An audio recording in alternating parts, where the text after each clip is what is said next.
हबादा बिन सामत रदी अल्लाह अन्ना जो बदर की लड़ाई में शरीक थे और लेला लौकबा के 12 नकीबों में से थे,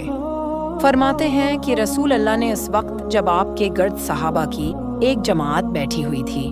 फरमाया कि मुझसे बैत करो इस बात पर कि अल्लाह के साथ किसी को शरीक न करोगे, चोरी न करोगे, ज़िना न करोगे, अपनी औलाद को कत्ल न करोगे और न आमदन किसी पर कोई नाहक बहतान बांधोगे और किसी भी अच्छी बात में खुदा की नाफरमानी न करोगे। जो कोई तुम में इस हद को पूरा करेगा तो उसका सवाब अल्लाह के ज़म्मे है, और जो कोई इन बड़ी बातों में से किसी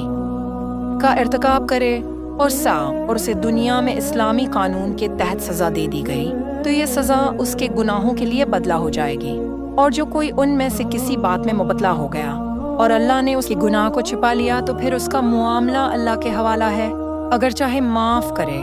और अगर चाहे सज़ा दे दे। अबादा कहते हैं कि फिर हम सब ने इन सब बातों पर आपसे ब्यात कर ली। रसूल अल्लाह ने फरमाया वो वक्त करीब है जब मुसलमान का सबसे आमदा माल उसकी बकरियां होंगी, जिनके पीछे वो पहाड़ों की चोटियों और बरसाती वादियों में अपने देन को बचाने के लिए भाग जाएगा। और इस बात का सबूत कि मारफत दिल का फैल है,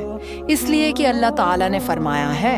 लेकिन अल्लाह गिरफ्त करेगा इस पर जो तुम्हारे दिलों ने किया होगा। रसूल अल्लाह लोगों को किसी काम का हुक्म देते तो वो ऐसा ही काम होता जिसके करने की लोगों में ताकत होती।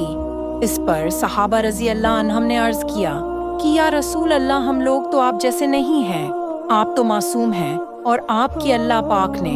अगली पछली सब लग़ज़िशें माफ़ फरमा दी हैं, इसलिए हमें अपने से कुछ ज़्यादा इबादत करने का हुक्म फरमाएं। ये सुनकर आप नाराज़ हुए, हत्ती कि खफगी आपके चेहरा मुबारक से ज़ाहिर होने लगी। फिर फरमाया कि बेशक मैं तुम सबसे ज़्यादा अल्लाह से डरता हूँ और तुम सबसे ज़्यादा उसे जानता हूँ, फिर तुम मुझसे बढ़कर इबादत नहीं कर सकते।